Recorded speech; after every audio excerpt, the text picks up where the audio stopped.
यसमा चाहिँ किर्चअफ भोल्टेज ल र किर्चअफ के अरे के करेन्ट ल लाग्छ, केसिएल र केभिएल। अब यसले कसरी काम गर्छ भन्ने कुरा है त। क्वेसनले के सोधेको छ भन्दाखेरि find the current in the resistor R. यसमा भएको करेन्ट निकाल्नु पर्यो, यसमा भएको करेन्ट कति छ। त्यस पछाडि रेसिस्टेन्स आर, यो आर नै कति हो, यो रेसिस्टेन्स आर भनेकै रेसिस्टेन्स कति हो। अनि अननोन इएमएफ ई पनि निकाल्नु छ। अब यदि यो सर्कल यहाँनिर पी भन्ने एउटा पोइन्ट दिएको छ। अब यो यदि यो सर्किट चाहिँ पीमा ब्रोक भयो अथवा पीमा ब्रेक भयो भने चाहिँ त्यहाँनिर रेसिस्टरमा कति करेन्ट बग्छ आर रेसिस्टरमा भनेर सोधेको छ। अब यो सल्भ गर्नुपर्छ। यसको लागि चाहिँ केभिएल लाउनुपर्छ, अनि त्यसपछि केसिएल पनि लाउनुपर्छ। सुरुमा यसबाट हामीले करेन्टको डिरेक्सन ड्र गर्नुपर्छ। जहिले पनि करेन्ट निस्किने भनेको पोजिटिभ टर्मिनलबाट हुन्छ। जस्तै यहाँबाट हामी सपोज गरौँ I1 करेन्ट निस्क्यो भने यो सेलमा पनि आइपुग्दाखेरि पनि I1 करेन्टै फर्किन्छ। यो मेन बुझ्नुपर्छ है। जस्तै यहाँबाट करेन्ट जान्छ I2 भने यतापट्टि आउँदाखेरि I2 नै फर्किन्छ। त्यस पछाडि ल यताबाट नि I1 गयो, यताबाट नि I2 गयो। अब यहाँबाट दुइटै मिलाएर I3 गयो भनौँ। अब योबाट हामीले के लेख्न सक्यो भन्दाखेरि I3 equals to I1 plus I2, किनकि यहाँनिर हामीले केसिएल लगायौँ। एप्लाइङ केसिएल लगाएर I3 equals to I1 plus I2 भयो। यसलाई इक्वेसन 1 मान्छौँ। अब कुनै पनि लुप ड्र गर्नुपर्छ। अब यस्तो गरौँ, यहाँ I2 गयो भनेपछि यता नि I2 नै हो यहाँनिर। अनि त्यसपछि यो I3 यसरी घुमेर जान्छ, घुमेर गएर यहाँसम्म त I3 नै छ नि त। भन्नुको अर्थ यो रेसिस्टरमा पनि I3 नै करेन्ट गइरहेछ, I3। अब I2 को चाहिँ यता I2 गयो भनेपछि यताबाट यो I1 पुगेछ भन्नुको अर्थ यतातिर पनि I1 नै छ। अनि हामीले निकाल्नुपर्ने पनि I1 रहेछ, किनकि आर रेसिस्टरबाट पास हुने करेन्ट भनेको नि के हो, I1 नै त हो नि। त्यही भएर हामी यसमा दुईवटा लुप बनाउँछौँ। लुपको डिरेक्सन जता लिए पनि हुन्छ, एन्टी क्लकवाइज क्लकवाइज, तर हामी एउटै टाइपको लिँदा सजिलो हुन्छ। त्यस पछाडि अब हामी गर्छौँ एप्लाइङ केभिएल। कहाँनिर भन्दाखेरि यो सर्किटमा हामी के लाउँछौँ भन्दाखेरि केभिएल लाउँछौँ। यो लुपमा केभिएल लाउँछौँ। यो लुपमा केभिएल लगाइसकेपछि अब यहाँनिर एउटा रुल छ हैन। रुल के हुन्छ भन्दाखेरि यदि करेन्ट र रेसिस्टरको यो अलिकति फरक किसिमको छ है। हामीले गर्ने भनेको यहाँनिर एप्लाइड पोटेन्सियल डिफरेन्स भनेको चाहिँ I into R plus I into R, यस्तो धेरैवटा जतिवटा छ त्यतिवटा जोड्थ्यौँ। तर हामी यसरी गर्दैनौँ क्या। अहिले कसरी सजिलो हुन्छ भन्दाखेरि नेट पोटेन्सियल ड्रप भनेको 0 हुन्छ, यो बुझ्नुपर्छ है। अनि सबसे सजिलो हुन्छ क्या यसरी गर्दाखेरि। के हुन्छ भन्दाखेरि ल जस्तै यो तारमा यो रेसिस्टर छ, अनि त्यसपछि यतापट्टि I1 करेन्ट बगेछ, आर छ रेसिस्टेन्स भनेपछि एउटा यस्तो बक्स जस्तो बनाइदिउँ। ल यसको मात्रै हामी लुप बनाउँ है त। यस्तो लुप बनाउँछौँ भने हैन कसरी काम गर्छ भन्दाखेरि यसले ल यो लुपको डिरेक्सन कता छ, यता छ। I को डिरेक्सन कता छ, यता छ। ठ्याक्कै अपोजिट भयो नि। जब अपोजिट डिरेक्सन हुन्छ आर रेसिस्टरको बेलामा चाहिँ क्या रेसिस्टरबाट पास भएको करेन्टको डिरेक्सन लुपको डिरेक्सन भन्दा ठ्याक्कै अपोजिट भएको बेलामा पोजिटिभ लिदिने, I1 आर लिदिने। अनि त्यसपछि यो लुप यसरी घुम्दाखेरि यसरी घुमिरह नि त भनेपछि पोजिटिभबाट नेगेटिभमा गयो नि। यो लुप यसरी घुम्दाखेरि हैन पोजिटिभबाट नेगेटिभमा गयो नि। भन्नुको अर्थ घट्नु हो। घट्नुको अर्थ यसको भोल्ट V थियो भने V इक्वल्स टु 0 गर्ने हो। यसरी गर्छौँ क्या। अनि यदि यो करेन्ट यताबाट बगेको थियो भने अनि हामीले लुप यसै गरी ल्याएको थियौँ भने करेन्ट र रेसिस्टरमा भएको लुप र करेन्टमा रेसिस्टरमा बग्ने करेन्ट अनि लुपको डिरेक्सन एउटै हुन्थ्यो। त्यो भएको बेलामा हामीले नेगेटिभ लिन्थ्यौँ, नेगेटिभ IR1 लिन्थ्यौँ। अनि जस्तै यहाँबाट त के भयो, पोजिटिभबाट नेगेटिभमा गयो। पोजिटिभबाट नेगेटिभमै एकछिन है। यो करेन्ट यताबाट बग्नको लागि चाहिँ यो पोजिटिभ हुनुपर्थ्यो, यो नेगेटिभ हुनुपर्थ्यो। त्यो बेलामा यसरी करेन्ट यसरी लुप जाँदाखेरि चाहिँ नेगेटिभबाट पोजिटिभमा जान्थ्यो, त्यो भनेको प्लस हुन्थ्यो। अब यसलाई कन्क्लुजनमा ड्र गर्दाखेरि म सजिलो तरिकाले गर्छु है। एकछिन है। नेट पोटेन्सियल ड्रप भनेको 0 हुन्छ। कसरी हुन्छ भन्दाखेरि रेसिस्टर छ, रेसिस्टरमा करेन्ट गयो, करेन्ट पनि यही डिरेक्सनमा छ, लुप पनि यही डिरेक्सनमा छ, यस्तो घुमेछ भने त्यो बेला नेगेटिभ लिने। यदि रेसिस्टर छ त्यस पछाडि रेसिस्टरमा करेन्ट यसरी बगेको छ अनि लुप चाहिँ यसरी बनाएको छ हामीले ठ्याक्कै अपोजिट, भने अपोजिट भएको बेला आइआर लिन मिल्छ।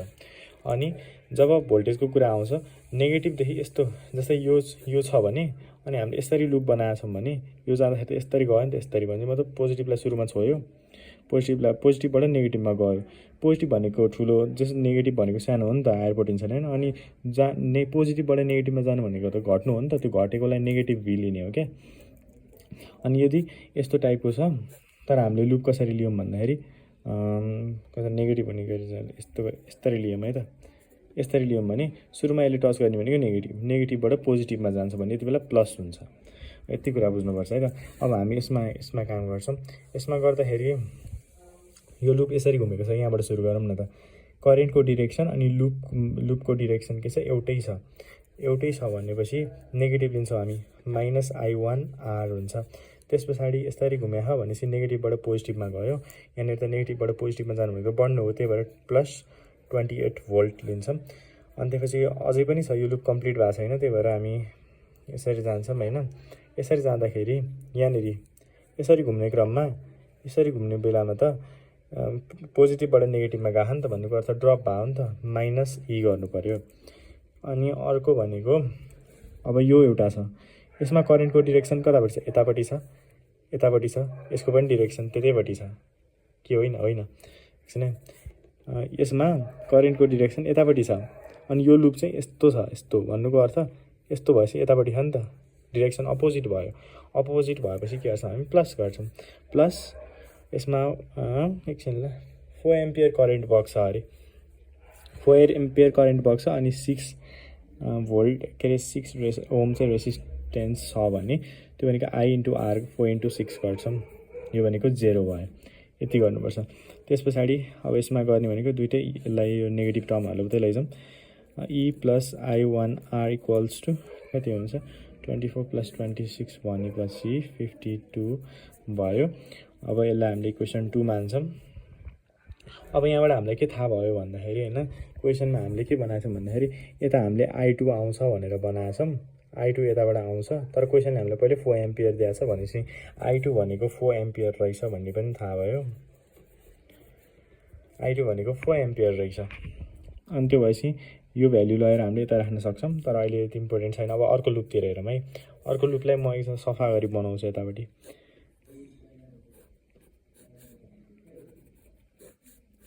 यस्तो छ, यस्तो I2 करेन्ट, यता I3 करेन्ट, यताबाट I2 गएको, यहाँ 4 एम्पियर छ, 6 ओम छ, अनि त्यसपछि नेगेटिभ पोजिटिभ E, अनि यो 3 ओम। ल अब यता एउटा लुप ड्र गरौँ, यस्तो लुप। ल पहिला यहाँबाट सुरु गऱ्यौँ, जहाँबाट गरे नि हुन्छ, नेट पोटेन्सियल के हुन्छ, 0 हुन्छ, यति गर्ने हो खास। यो चाहिँ लेख्नुपर्छ एकर्डिङ टु KVL लेख्ने, अनि यो लेख्ने। त्यस पछाडि अब यहाँनिर के गर्छौँ भन्दाखेरि नेगेटिभदेखि पोजिटिभमा गएको, यसको डिरेक्सन नेगेटिभदेखि पोजिटिभमा गएको भने चाहिँ प्लस हुन्छ, E हुन्छ, प्लस नलेख्ने भइगयो। अनि त्यसपछि अब हामी यसको यतातिर आयौँ, यो हेरौँ है त। अब यसमा घुम्दाखेरि यसरी घुमेको छ, यसको डिरेक्सन यता, करेन्टको डिरेक्सन पनि यता, दुइटै एउटै डिरेक्सनमा छन्। त्यही भएर दुइटै एउटै डिरेक्सनमा भइसकेपछि यसमा हामीले नेगेटिभ लिनुपर्छ, नेगेटिभ I3/3। अनि त्यसपछि अब हामी यो हेरौँ, यसमा करेन्टको डिरेक्सन यतापट्टि, लुप यसरी घुमेको छ भनेपछि यसको लुपको डिरेक्सन पनि एउटैपट्टि छ। यहाँ पनि के हुन्छ, नेगेटिभ हुन्छ, -24 = 0। यसमा हामीले के निकाल्यौँ भन्दाखेरि E = 3I3 + 24 निकाल्यौँ। अब हामीसँग लगभग सबै कुरा भयो। अब तीनटा इक्वेसनलाई सल्भ गरेपछि आउँछ। अर्को इक्वेसन भनेको एकछिन है, सबै इक्वेसन लेखौँ है त। E + I1R = 52 छ, यो इक्वेसन सेकेन्डबाट आएको हो। त्यसरी I3 = I1 + I2 भनेको 4 एम्पियर है, यहाँ किनकि I2 भनेको 4 एम्पियर हो, अनि इक्वेसन 1बाट पनि आएको हो, यो 4 एम्पियर आयो। अनि I3 को ठाउँमा हामीले I1 + 4 राख्न सक्छौँ। फ्रम 3 थर्ड इक्वेसनमा I3 को ठाउँमा I1 + 4 राख्दिउँ न, = 3 I1 + 4 + 24 E = 3I1 + 12 हुन्छ, 36 हुन्छ। अब के भयो, I1 कै टर्ममा आयो त, छ्या यहाँ त यो पनि दिएर छ नि त यहाँबाट 6 एम्पियर बग्छ भनेर नि दिएर छ नि त हामीले जुन i3 भनेको थियौँ i3 भनेको 6 एम्पियर रहेछ भने चाहिँ i3 पनि दिएको छ यहाँ त i3 भनेर नि दिएको छ भने चाहिँ i1 त त्यसै आइसक्यो छ्या यहाँ यो त i2 पनि दिएर छ 4 एम्पियर i3 पनि दिएर छ 6 एम्पियर भनेपछि i1 भनेको त 6 - 4 गरे त्यतिकै 2 आइसक्यो 2 एम्पियर हो यसको एन्सर 2 एम्पियर सुरुमा सोधेको नि त the current in the resistor भनेर यहाँ त 2 एम्पियर रहेछ यति गरेपछि भयो अनि द रेसिस्टेन्स आर अब आर निस्किहाल्छ नि अब यहाँनिर यस्तो गरौँ न i1 को ठाउँमा 2 राखेको थियौँ होइन यस्तो गरौँ i3 को ठाउँमा राखौँ पहिला भ्यालु i3 भनेको 6 हो e कस टु 3 × 6 + 24 गर्ने अनि 6 3 = 18 18 + 24 भनेपछि कति हुन्छ